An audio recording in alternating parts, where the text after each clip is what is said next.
Alene from Texas, please tell us your story.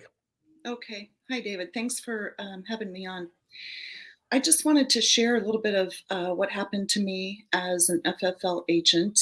I started full time in March of 2020 and was cruising right along. Of course, I was new in the business, and so I was learning. But by that end of the first year for me, I was doing okay. I was, paying my bills and having a little extra. Um, what I was taught, we had to purchase close to $1,000 a week in leads. And while we had a CRM, it wasn't until that fall that there were extra leads being dumped in, a new type, if you will. And I don't know how they were generated, but I soon discovered that the leads I was purchasing were pretty much garbage. There were disconnected phone numbers. And of course, I'm working my tail off. I'm calling, making 1,000 or more dials a week. Those that I can't get a hold of or haven't set appointments with, I'm door knocking.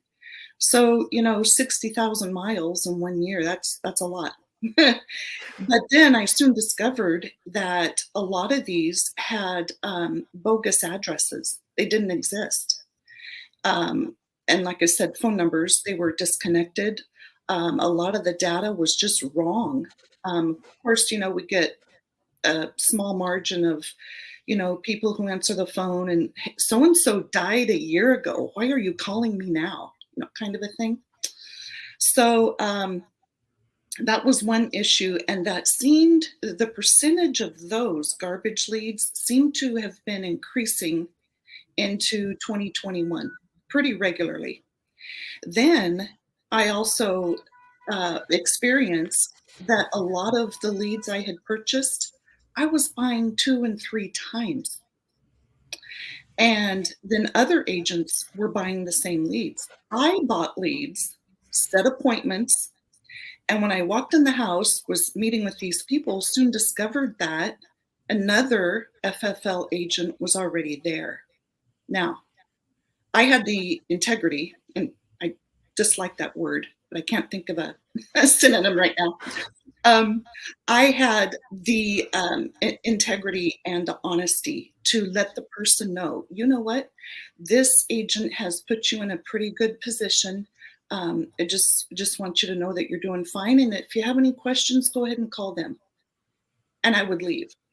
I wasn't going to give another FFL agent a chargeback just because I was hungry for a sale. I wouldn't do that. I did speak to a gentleman. Let me jump in. I did speak to a gentleman who, if I did speak to someone that many of them mentioned that the main carrier is a company called Americo, which I know for a fact is at the highest commission levels in the industry, and it's severely overpriced for a lot of, in almost every case, except if someone has major medical problems. Sure. And FFL agents were taught that this is their main carrier. So I suppose it is possible when you came in there, if they were a Americo customer and they were relatively healthy, you could have easily replaced that policy. Oh, absolutely. Easily. Save them a lot of money. But I wanted to not harm a fellow FFL agent and give them a chargeback. So I was trying to do the right thing for my fellow agent. I was trying to do the right thing for a client, knowing that,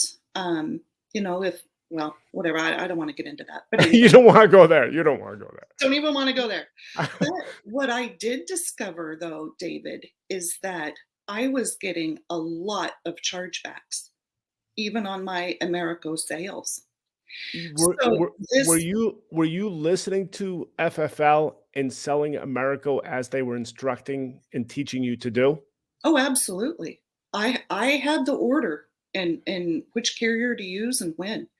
And it always started, sell Americo first. If here's the underwriting guidelines, if they can qualify, boom, go for it. And the idea was we were going to get you first bonuses. um, that was a huge deal. Now I tried, but I never attained a you first bonus. Well, Uh, you're new in the business. You don't yes, really know that much. right.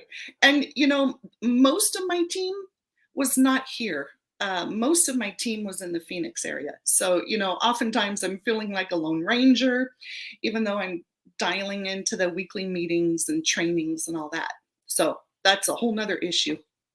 But I did discover that other agents were coming in behind me, even FFL agents, and reselling that. So that proves that they were reselling leads. And I don't know how that part of the business works, but it's not okay.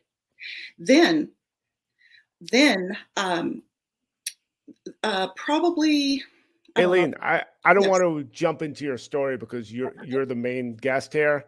I, there is when you as an insurance agent, if you sell a overpriced policy on Monday, then come back and sell a better deal on Thursday, whether it be 6 months later, a month later, or 2 years later, right. there's a replacement form that you would have to fill out.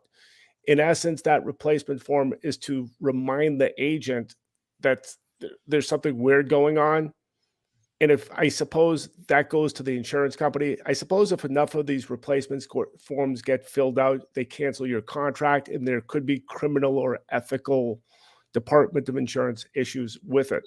If Mm, it's a person 65 or older, in most states at 65, we would be talking about elder abuse because of this churning. sure. And I know when I Googled the word elder abuse, California was 4 years in jail. Wow. I'm not sure what it is in the state of Texas. Yeah. Well, my mindset was I, I didn't have to worry about that because I was having the best interest in mind for my clients. So I So you were physically weren't replacing your own clients with something else a year later. absolutely not. Nope. Nope. Okay, that's your get out of jail free card. Well, okay. That was a joke. That was a joke. Well, here's the thing. When I'm investing almost $1,000 a week in leads and my return on investment is only 300, something's wrong. Because by then, I've increased my phone skills, my sales skills. I'm cruising right along. I was on the leaderboards, David. I was. I can show you snapshot pictures. Of course, they're not allowed to do that anymore. Put all that on social media. But Do I've got you the photos do to you, prove it. So, do you have access to the FFL back office now? I doubt it. I haven't even tried. I was just so disgusted, so angry that a company who brags about treating their clients, the best in the business, treating their agents the best in the business. I'm so disgusted. It's like I don't even care. I don't care. I don't even want to go there. There's a But yeah, there's a gentleman I interviewed yesterday okay. h- from Baltimore, Maryland. He actually said they have that leaderboard in the back office Mm, still after their FTC cease and desist, which and I know that they don't publish hard numbers on LinkedIn, Facebook, right. etc. Mhm. But they're still in the back office. I did request from that gentleman to make me a screenshot so I could send it to the FTCs so they'll get that $43,000 fine. As a good citizen, I'm trying to keep America safe. Okay. If you could get access to that screenshot where they're showing you the leaderboard, I'm not sure 100% if that's against the FTC regulation, but but it influenced this gentleman to spend $200 on leads. How much leads did you spend total during this? You mentioned to me 1 year period that you were working for them. Oh yeah, the first year, 2020, I spent close to $30,000 in leads. When I did you think start in 20 in 28,000 some. what month did you start in 2020? I was really ramping up March or April, I think it was. Yeah. So almost the entire year you worked and you spent that amount of money. It, Definitely. Mhm. when did the leads take a sudden downturn? Ooh, that's the $1,000,000 question. No, it was about April or May of 2021, and I found that the garbage leads just were the majority of what I was buying, Were and yeah. were So were I you excuse were me. you still spending the same amount of money on these leads as you No, were per? no, I couldn't because by then I didn't have any credit left. So I had gone into debt for my business. I wasn't producing enough for cash flow. And so, yeah, it was a steady decline, and then I crashed and burned. By August, well, let me back up. By June and July, I was just spinning my wheels, and I went to my immediate mentor, upline, I guess you could call him. And let me tell you this: within that first year, my VP had moved me out from under his direct line and put me with someone else I hadn't even met yet. But you know what?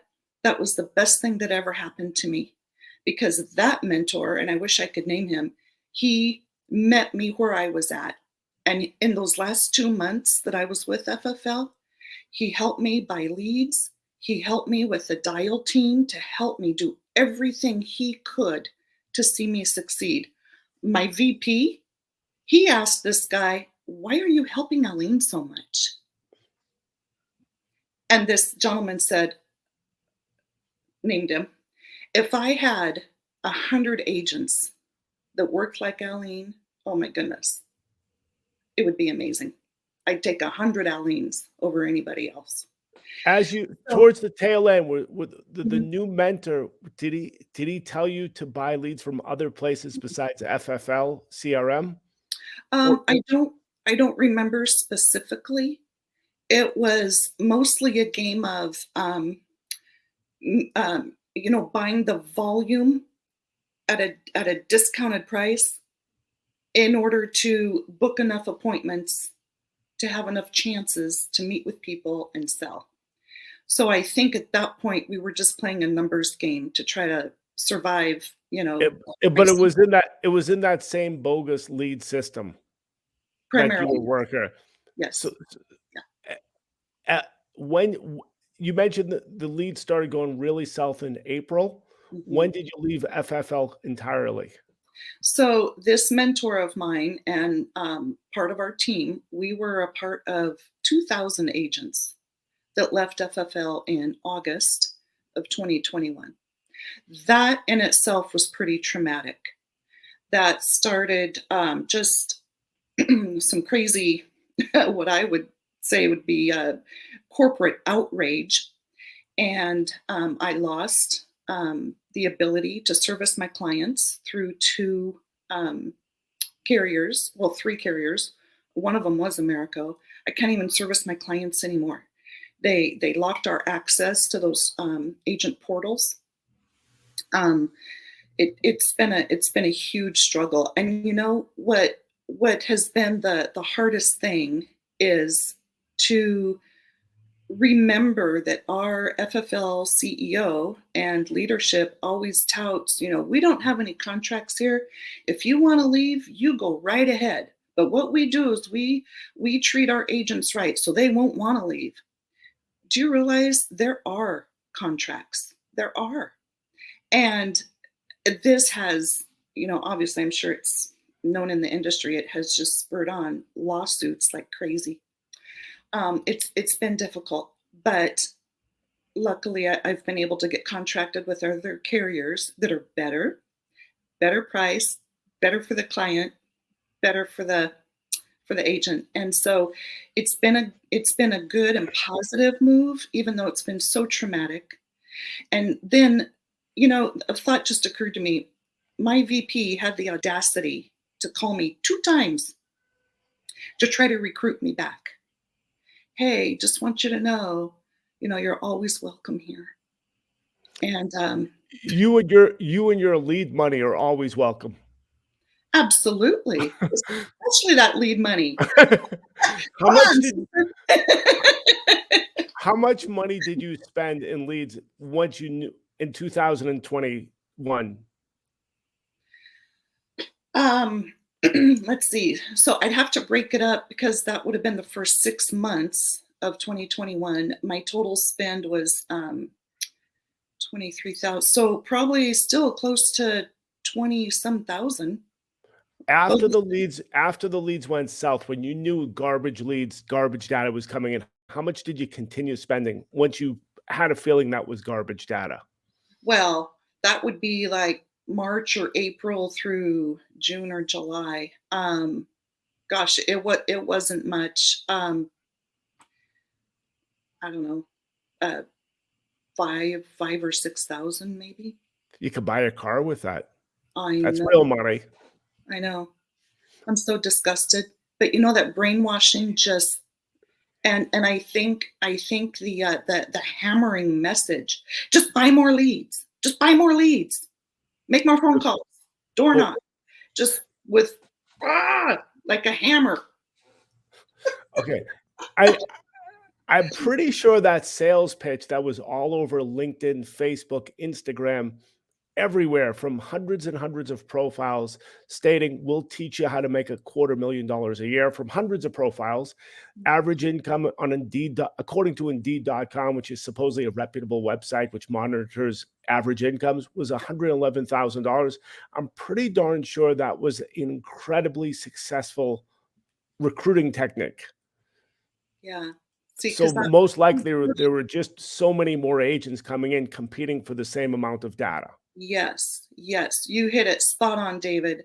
We were encouraged to recruit from day one, and now I see why. It's pretty sad. I, Aileen, now you may know by this point, uh, the main benefit of life insurance, which I'm sure you know now, is tax deferred than tax free income. Absolutely. So if you end up selling a term life policy to a mortgage, a mom, dad, kid, they don't Right. have a lot of money when they first bought that house. Eventually, you go back to that same person a year or two later. It's not what you save, it's what you make. Well, it's not what you make, it's what you save. And you sell these people a IUL or some sort of more substantial type of retirement plan. That's how insurance agents traditionally make money. So if you do sell a company or a policy that's not the greatest deal, in essence, the you're eliminating that market to sell that more substantial type of policy, which is really eliminating yourself from the business because in the insurance business, your income is supposed to go up every year, Right. especially based on those conversions to permanent type policies. Yeah, that's the idea. And that's what they told you as well. Well, the training was in particular was sell what you're there for. If they want mortgage protection, here's what you're selling. And then you can go back a year later and upsell or add more coverage. So, But I do know that the New York Life, Mass Mutual, Northwest Mutual system, the regular companies that hire people, mhm, they really stress this tax deferred, tax free, substantial type of policies. That's how those people make a living. sure. I don't have a comment about that. Okay, because that's not something that was stressed by you guys to really get these people good deals so they become a client for life. I don't recall that specific training. The training had to do with, the clients for life is, getting referrals, um, children's policies. Once they become a client, you've got them in your book of business, then yes, you, you know, But make but get referrals, that kind of thing. did you get a decontract or lose your appointment with Americo? Yes, they did. Why? That is a good question. Because I left FFL. Oh, And uh, once you stop buying can I leads. can I legally mention another company who Okay, hold, actually Aileen, I want to mention what federal law is, so it'll make you feel very comfortable. okay, Federal defamation law, which we all know about because of Johnny Depp and Amber, is yeah, Johnny had to prove to the court that Amber was malicious, hateful, and lying through her teeth. She knew she was lying. So there's virtually nothing you're going to say which falls into that category of defamation. right. So it's America. America is a free speech country. Yes. Okay. Tell us, tell America what we need to know. Well, so American Amicable did the same thing, and I loved representing them. They were a wonderful company, and so why they just shut uh, us agents out once we chose to leave FFL, I don't know why. And this is part of the lawsuits that the corporations are in, and I that's all I know. So your contract was canceled for American Amicable and Americo. So you Right. have no access to that back office. You No, don't know what your clients what's happened to them. I can't service my clients. And here's what else I wanted to mention to you, David, is that going back to my chargebacks, which just about sunk my ship. When other agents would come in, I would call to do policy reviews, and my clients would tell me, "Oh, Alene, your office already sent someone else out here." Did It these wasn't me. did, I'm a sole proprietor. I'm running my own office in my own house. It wasn't me. And I had one client tell me, "Yeah, somebody from your office called and they wanted to come out here and just check on our policies." And I said, "No, I'm going to wait for Aline to call." So, I mean, I've got pretty good records of who's, you know, been replaced and people coming in after me doing that monkey business. It's I I'm very upset. on the Greg Birch video interview, which Mhm. whistleblower he spills all. Right?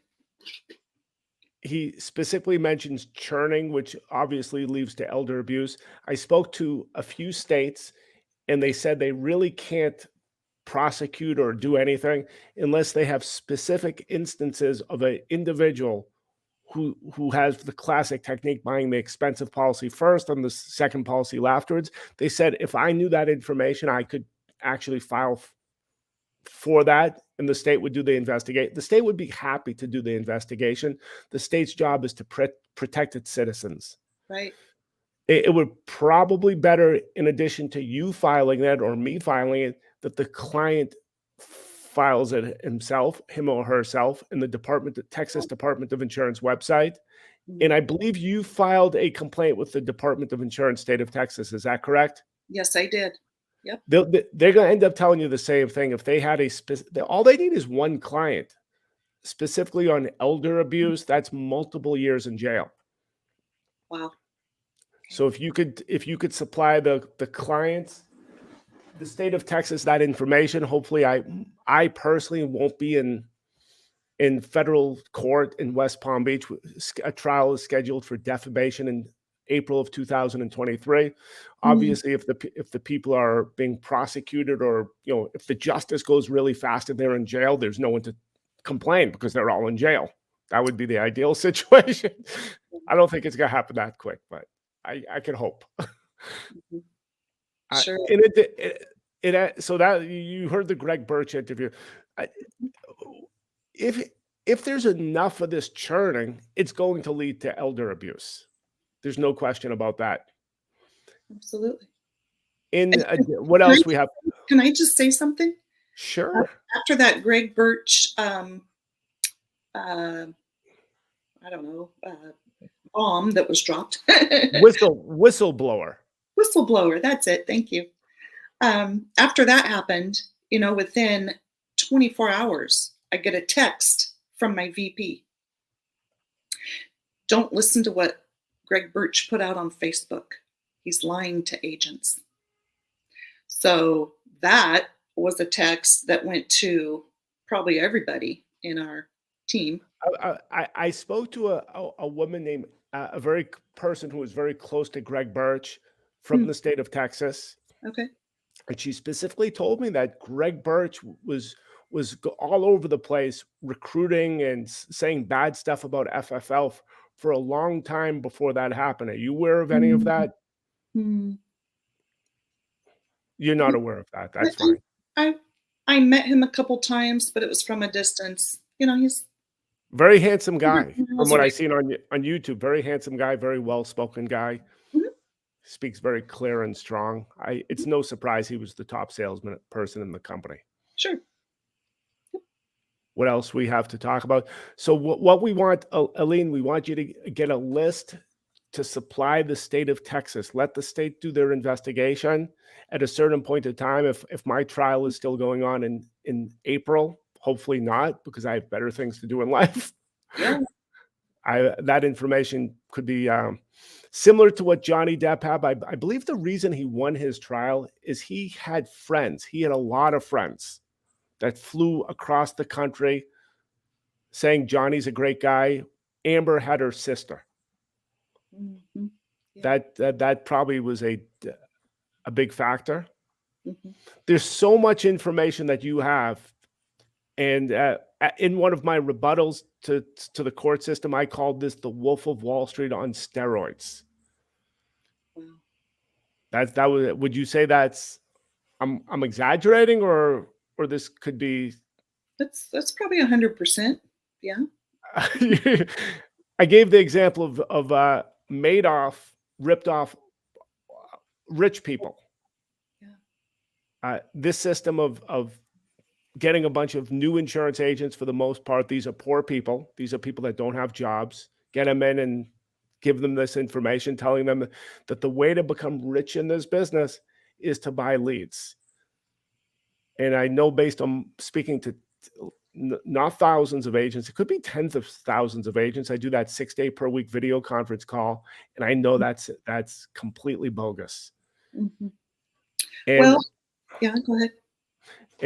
so I'm pretty sure though that I am mentioning this on the 6 day per week video conference call day after day, that the insurance agent's job is to get in front of people. Insurance agent's job is to close deals. This is your responsibility. If Mhm. you outsource the first part of the equation, which is getting in front of people, which you could say is lead generation, if you outsource that to a third party, that's not from the book of good ideas. Yeah. Yep. True. And get people the good policies that they'll never be replaced. And it's one thing that was not in the Greg Birch video interview, but he told me on the previous conversation, he physically said that Americo did not mind being replaced, which is really weird. Wow. Wow.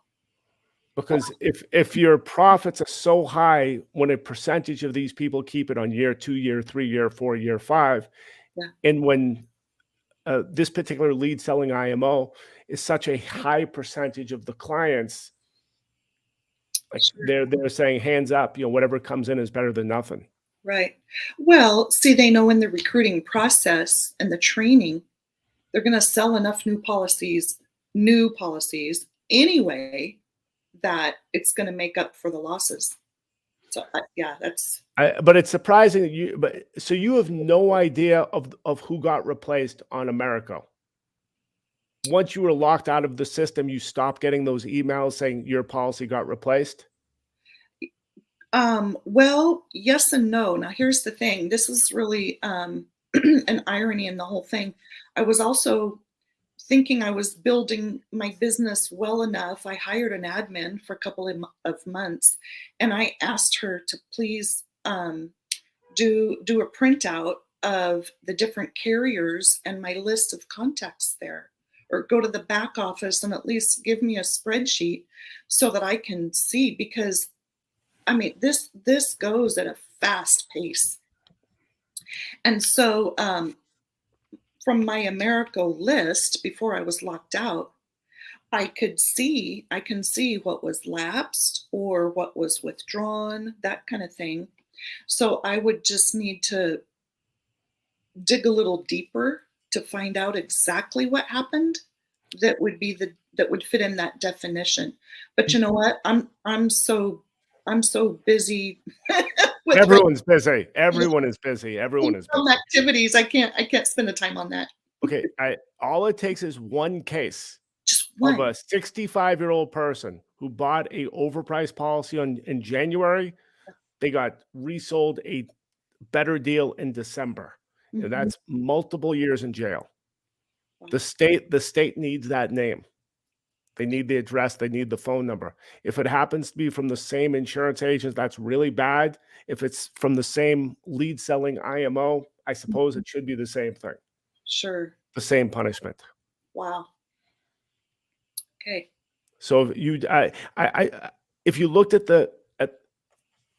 Guy McCord from Texas, his videos on YouTube, Okay. very well spoken man. He spent $2,000 or $3,000 on leads, a couple of weeks or 60 days or whatever. I believe he said 60 days. Mhm. He is going, according to what he tells me, he's going to file a federal lawsuit. And I could tell you, based on the legal team that's stacked up against me, if you file anything, multiple lawyers who earn $1,200 per hour. According to what Guy tells me, according to federal law, it's treble damages, time and effort. So Mhm. if you're a regular American, nothing special. I'm not saying you're not special, but let's say you're not you. The average American makes $60,000 a year or $5,000 a week, $5,000 a month. So two months of wasting Guy's time, that's already 10. Treble that, that's 30. The lead cost is another 3 times 3, so that's he's up to quite a bit of change. For the team that's attacking me, that's going after me to trying to destroy my personal life, Mm. Mhm. they would have to spend at least 50-60,000 on anything that's filed. The filing fee, from what I know, is 400 and some odd dollars. Okay. You file it to the people. Okay. You file it to the owner of the company, which happens to be in Connecticut. Mhm. That's why it's federal. Mhm. I could give you the address of the 2 lawyers, because I suppose they could accept service as well. Sure. Then you go through a whole rigmarole. That's a word they use in the Northeast. Mhm. And at a certain point, you'll be asking for your time and effort in these lead costs that which were bogus. If they were kind enough to tell you, hey, we're changing our lead system and now we're giving you data instead of leads, that would be mighty kind of you. At that point, you probably would have said goodbye. I'll look for a different job. But I suppose Mhm. they never told you those words. Never. Never. And it would be curious for America, what the flying. I know there's a termination with cause and without cause. If you're without cause, I'm pretty sure you continue getting the residual income of monies from the commissions that are generated in year 2, 3, 4, 5, etc. But if it's with cause, they could cut you off completely and not give you any access to any records. I Do just got a you commission from American Amicable on a residual. So does that come so under the without cause? you're probably in good. You didn't do anything wrong. That's a big deal to get with cause. It means you did Oh, okay. something fraudulent. So are they giving you any commissions from Americo? Any No. any any correspondence of where your clients are? No. No. How many sales of Americo did you make? I I don't have that number. Get a guesstimate, not a real number. 10, Oh, yeah, 20. talk about being on the spot. Just a guesstimate, a guesstimate. You know what? I it was a very compared to my whole book of business, honestly, David, it was not even half or maybe a third because I recognized they were so overpriced and I was trying to do the best for my client. You So I you what? so what was your total how many sales did you make? during this 1.5 year period?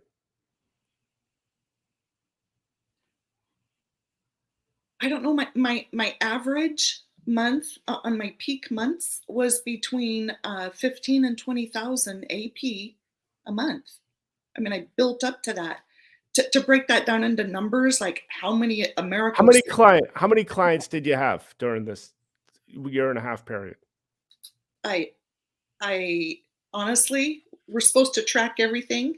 I know, but this is a guesstimate. This is just a guess. These are not real numbers. 100 clients, 200 clients, 400 clients. Which one am I closest to? Probably 200. Okay, 200 clients. So we're talking 60 people specifically for Americo, another 30, 40 for American Amicable. Yeah. According to the Greg Birch interview, these are the two companies that are closest to FFL. Okay. I believe it. I suppose. And The these, other two I'm locked out of. if you look at the commission grid from FFL, if you Google the word FFL commission grid, if something pops up, you notice that Americo is much higher than American Amicable. I'm assuming that American Amicable is a more competitive type product because there's less commission built in. Well, that plus more lenient in their underwriting guides. Okay, that's news to me. I did speak to one gentleman that said specifically he likes Americo because of DUI, driving under the influence, and Mhm, about 3% of his huge team's business mhm. goes to Americo specifically for those DUIs and Okay. those type of situations. So I suppose if someone's selling a huge chunk of America, this was a gentleman that really knows what he's doing. So if he tells me this, I believe him. Sure. Yeah. So I suppose I suppose I'm thinking in terms, David, of things like high blood pressure medication. Well, for in my experience, AM was more lenient towards that than Americo. So things like that. but but if you actually compare these policies to, let's say, National Life Group or New York Life or Mass Mutual, you'll realize that a lot of there's a big difference, and it's a much lower. In fact, if you go to the FFL commission grid, you notice that National Life Group had a much lower commission. Mhm. Yeah. So you may want to take that in mind. I've sold National Life. Yeah, So if you look at the benefits and the amount of coverage they get, sure. there may be a big difference. In Okay, so closing, can I tell you something? I have sure. discovered why more than 90%, over 90% of life insurance agents quit in the first year. I'm just too stubborn to quit. I'm not going to quit. If you have the skill set of closing, which it seems like you do, you've got half the business covered. The only minor error you seem to have made is you trusted a third party to take care of the other half of your job. So if you do Right. your full job, Mhm. you may have a career. Yep. Ima- Woken up. Imagine, imagine, imagine there's two tasks in a job, and you decide, hey, I'll just do one of them. Yeah. All Okay, right. so what I'd like you to do, Alene, if you help out the people of Texas, not only the people of Texas, throughout the United States, we Mhm. need to get the list of those 60, 70 Americo clients, the list of the 20 or 30. According to Greg Birch, he told me, I don't have it on recording, but I'm being authentic. I hope the judge and the jury could hear it in my voice. Physically told me that Americo doesn't mind being replaced. So if that's true, you will see the numbers based on what you told me about you being locked out of their system is pretty. So you're getting no residual monies from Americo. No. I mean, correct. I'm not. That's. I'm pretty sure they have good second year commission for that company, Sure. I and don't know you're what. not saying it. You have no access to the records, no nothing. And when you call them up, what did they tell you? Well, I did call them up and they said, since you are no longer an agent here, we're not able to talk to you. We're not able to let you have access to your client records. And I said, well, what if my clients need their policy serviced? You give them our customer service number. Wow. Okay. That's I don't want to keep you too busy, but it sounds like you have a second lawsuit to file because Oh, that's really weird. Or a right. Department of Insurance complaint Hmm.